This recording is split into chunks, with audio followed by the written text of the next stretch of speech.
Shalom, selamat pagi jemaat Tuhan. Berjumpa kembali dalam doa pagi online. Saudara, tahukah Tuhan lebih rindu bersekutu dengan kita? Oleh sebab itu mari kita hampiri Dia.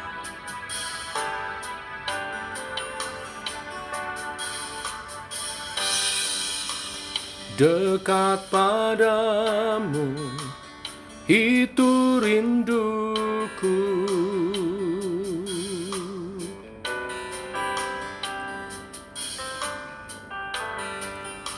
Setiap kataku, kau pun menunggu. Tak kusangka ku temukan satu kasih yang abadi.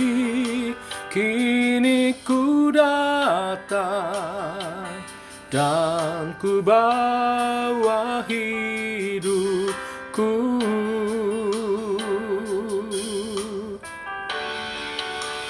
Memandang wajahmu, mengikuti kebaikanmu, mengejar hadirmu dalam hidupku.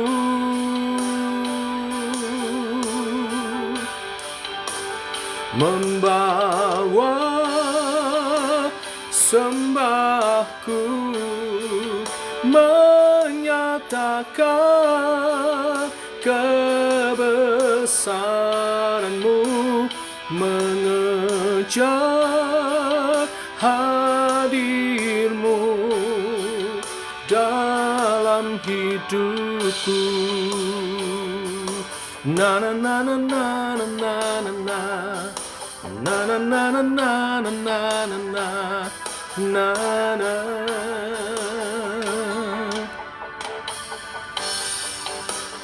Dekat padamu, itu rinduku.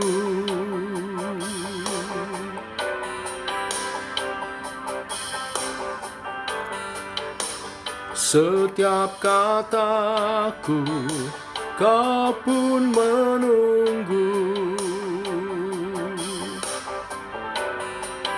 Tak kusangka ku temukan satu kasih yang abadi.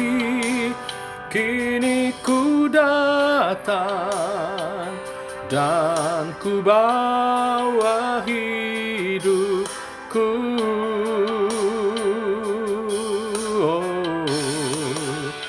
Memandang wajahmu,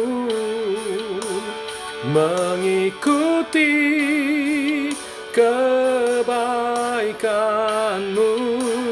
mengejar hadirmu dalam hidupku.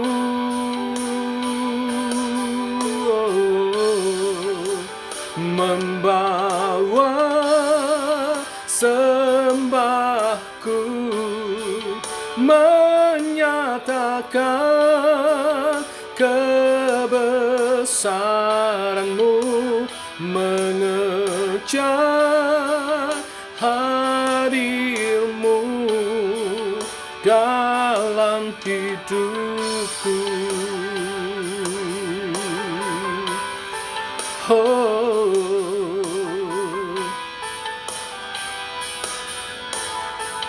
haleluya.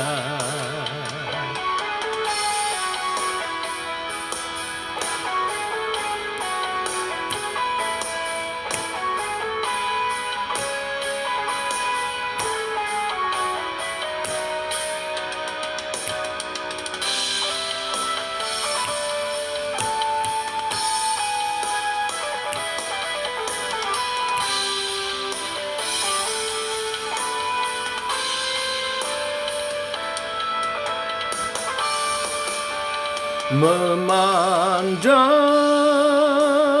wajah-Mu, mengikuti kebaikan-Mu, mengejar hadir-Mu dalam hidupku.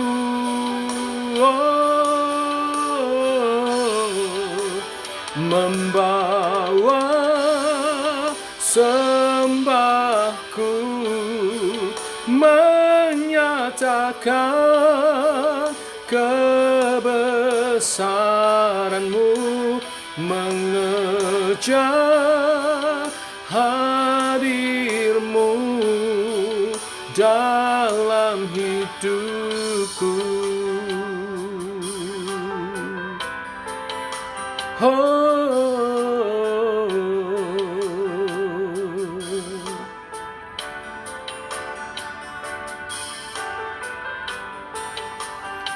Dalam hidupku bersama-Mu Tuhan.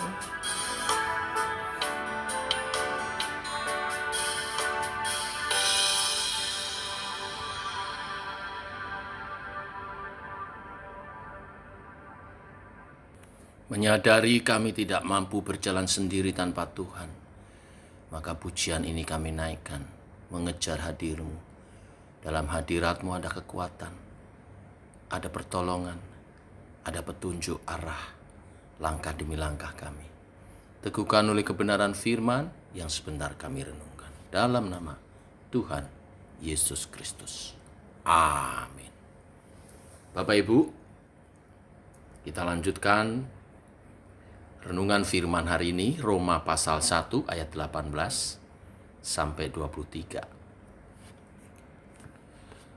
Sebab murka Allah nyata dari surga atas segala kefasikan dan kelaliman manusia yang menindas kebenaran dengan kelaliman. Karena apa yang dapat mereka ketahui tentang Allah nyata bagi mereka, sebab Allah telah menyatakannya kepada mereka. Sebab apa yang tidak nampak daripadanya, yaitu kekuatannya yang kekal dan keilahiannya, dapat nampak kepada pikiran dari karyanya sejak dunia diciptakan, sehingga mereka tidak dapat berdalih. Sebab sekalipun mereka mengenal Allah, mereka tidak memuliakan Dia sebagai Allah atau pengucapan syukur kepadanya. Sebaliknya, pikiran mereka menjadi sia-sia dan hati mereka yang bodoh menjadi gelap. Mereka berbuat seolah-olah mereka penuh hikmat, tetapi mereka telah menjadi bodoh. Mereka menggantikan kemuliaan Allah yang tidak fana dengan gambaran yang mirip dengan manusia yang fana, burung-burung, binatang-binatang yang berkaki empat, atau binatang-binatang yang menjalar. Bapak Ibu mengawali khotbah-khotbahnya di Roma, Paulus kemarin mengawalinya dengan Injil adalah kekuatan Allah. Pengajaran Injil bukan hanya pengajaran mengenai hidup yang benar, hidup yang baik, moralitas, tetapi Injil adalah kekuatan Allah karena di dalamnya ada karya keselamatan di dalam Yesus Kristus, Tuhan dan Juru Selamat kita. Setelah berbicara tentang Injil kekuatan Allah, Paulus mulai berbicara tentang murka Allah. Tema murka Allah merupakan hal yang jarang dibahas. Mungkin karena topik ini memang kurang enak didengar. Atau biasanya mayoritas lebih suka mendengar topik tentang kasih dan anugerah Allah. Terlebih juga berkat-berkat dari Tuhan. Tetapi topik ini harus disampaikan. Terlebih pada waktu itu Paulus melihat banyaknya penyembahan berhala di kota Roma. Dan padahal banyak juga kaum agamawan, orang-orang terpelajar, tetapi seakan mereka tidak peduli atau sengaja mengerti tetapi sengaja melanggarnya. Bapak Ibu, Alkitab banyak sekali berbicara mengenai murka Allah. Mengapa Allah murka? Allah murka bukan karena kehilangan kesabaran, bukan pula karena tidak dapat mengontrol amarahnya. Allah murka karena beberapa hal ini. Pertama, karena kekudusan Allah. Allah yang Maha Kudus tidak mentolerir kehadiran dosa. Allah tidak pernah kompromi dengan dosa. Oleh sebab itu, kita sebagai umat Tuhan juga jangan pernah main-main dengan dosa. Yang kedua, mengapa Allah murka? Karena keadilannya, Allah yang Maha Adil tidak memberi ruang bagi pemberontakan manusia. Ya, Allah memang Maha Kasih, kasih-Nya memberi pengampunan, tetapi keadilannya melaksanakan hukuman bagi yang berdosa. Hukuman dosa menuju kepada kematian kekal. Upah dosa ialah maut. Menuju kepada kematian artinya ada konsekuensi daripada dosa itu yang paling kecil sampai akhirnya kepada kematian bila kita tidak bertobat. Yang ketiga, mengapa Allah murka? Karena kefasikan manusia yang terus-menerus menolak dan menindas kebenaran. Hal ini tidak bisa dibiarkan. Di ayat 18, saya kutip sekali lagi, dikatakan sebab murka Allah nyata dari surga atas segala kefasikan dan kelaliman manusia yang menindas kebenaran dengan kelaliman. Sebenarnya Allah telah berinisiatif untuk menyatakan kekuatan dan keilahiannya kepada manusia melalui berbagai ciptaannya. Ini maksudnya bukan alasan kalau manusia berkata tidak mengenal Allah. Segala ciptaan di dunia ini menyatakan ada pribadi Sang Pencipta yang Maha Kuasa.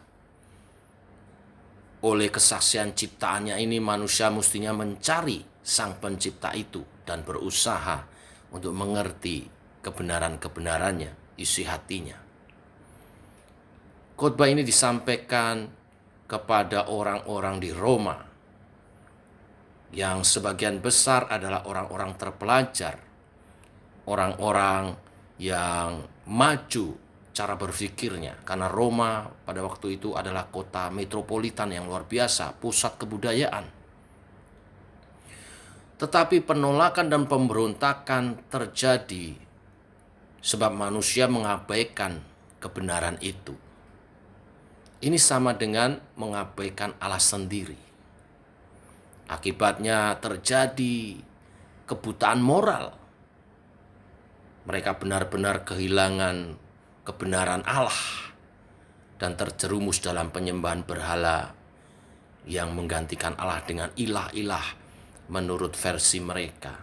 Di ayat 23 dikatakan ada gambaran manusia yang fana, dewa-dewa Yunani biasanya bentuknya adalah orang-orang manusia-manusia yang atletis kelihatannya, yang tampan, yang cantik, tetapi itu semua patung-patung yang fana. Atau dewa-dewa Romawi yang digambarkan dengan patung-patung burung, dan dewa-dewa Mesir dengan binatang-binatang berkaki 4, dan dewa-dewa Asyur dengan ular dan sebagainya. Ironi bukan, di tengah masyarakat yang berperadaban maju pada waktu itu, tapi mereka justru menolak kebenaran Allah. Mereka menciptakan Allahnya sendiri. Inilah yang terjadi saat manusia meninggalkan Allah. Manusia akan berpaling kepada hal-hal yang lain untuk disembah. Manusia tidak mau menyembah Allah yang benar. Manusia menciptakan penyembahan-penyembahan dengan versinya sendiri. Tidak ada wilayah abu-abu di dunia ini sebenarnya, Bapak Ibu Saudara sekalian. Kalau kita tidak mau menyembah Allah, maka kita akan diarahkan terseret kepada penyembahan yang lain. Karena itu, mari tetapkan hati kita, siapa yang kita sembah. Syukur kepada Allah karena kita telah menerima Yesus sebagai Tuhan dan Juru Selamat. Tetapi iman percaya harus dinyatakan dalam pengandalan yang penuh kepada Tuhan. Pengandalan penuh kepada Tuhan diwujudkan dalam ketaatan kita dalam menyembah kepadanya. Maka kita tidak akan mengalami murka Allah karena karya Kristus di kayu salib telah menebus dosa kita dan menuntun kepada kebenarannya untuk makin hari makin serupa dengan gambaran anaknya. Tuhan memberkati. Inilah firman hari ini. Mari kita berdoa. Bapa, kami mengucap syukur buat hari yang baru, hari yang limpah dengan berkat-Mu. Hari ini kami diberkati dengan firman Tuhan. Dengan lantang Paulus mengingatkan akan murka Allah kepada jemaat di Roma dan orang-orang di Roma, kaum terpelajar, pusat kebudayaan dan ilmu pengetahuan pada waktu itu. Tetapi mereka gagal untuk melihat Allah dan menjadi percaya kepada Tuhan. Mereka diingatkan supaya mereka sadar akan pribadi pencipta alam semesta ini, untuk mencari dan mentaatinya dan menyembah kepada Allah. Kami bersyukur kami telah menemukan Tuhan dalam Yesus Kristus Tuhan kami. Karya penebusannya menyelamatkan kami. Dan kehidupan kami bergereja membawa kami sarana untuk menyembah Allah yang benar. Terima kasih Tuhan. Engkau sungguh ajaib, Engkau sungguh baik. Ajar kami hidup dalam ketaatan kami, dalam bakti kami, dalam tiap ibadah-ibadah kami. Bimbing oleh kebenaran firman yang setiap kali kami renungkan untuk kami hidup dalam rancangan-rancangan-Mu. Rancangan-Mu adalah rancangan damai sejahtera bagi setiap umat yang mengandalkan Engkau dalam keselamatan dan dalam perjalanan iman kami. Tuntunlah kami Tuhan, mengerti kebenaran-kebenaran-Mu. Kesempatan yang baik kami juga berdoa untuk bangsa negara kami Indonesia. Kami berdoa terus untuk supaya penyebaran COVID-19 varian Omikron dapat terkendali, sehingga masyarakat Indonesia tetap dapat membangun, berupaya, berkreasi, sehingga negara ini tidak mengalami kemunduran, tetapi kemajuan demi kemajuan seperti yang dirancangkan oleh pemerintah, oleh Presiden kami Jokowi bersama staf menterinya, dan juga yang membantu semuanya, Polri dan TNI, menjaga keamanan, ketentraman, ketertiban di Indonesia ini. Engkau menolong tim Satuan Tugas COVID-19 mengupayakan ini semua, supaya masyarakat juga dapat bekerja sama. Sehingga walaupun memang ada penyebaran varian Omikron, tetapi Tuhan menolong sehingga dapat teratasi dengan baik. Kami berdoa makin banyak yang sembuh, makin sedikit yang terpapar, dan yang terpapar pun dapat teratasi, sehat kembali oleh pertolongan Tuhan. Jagai, lindungi umat-Mu, supaya umat-Mu dapat beribadah, memuji, menyembah-Mu. Karena dalam ibadah itu umat-Mu berdoa untuk kesejahteraan bangsa ini. Dalam ibadah itu doa-doa orang benar dinaikkan. Itulah yang membawa keadaan menjadi lebih baik, kami percaya. Dan nama Tuhan dimuliakan, nama Tuhan diagungkan. Kami menyerahkan gereja Tuhan, ibadah-ibadahnya dalam pimpinan penyertaan daripada Tuhan. Hamba-hamba-Mu juga Tuhan urapi sertai. Terima kasih Tuhan. Demikian doa pagi hari ini. Kami menyerahkan juga kehidupan umat Tuhan sepanjang hari ini dalam pimpinan perlindungan rahmat daripada-Mu. Dalam nama Tuhan Yesus Kristus. Amin. Demikian saudara doa pagi kita. Selamat pagi, selamat berjalan bersama dengan Tuhan. Shalom. Tetap Semangat!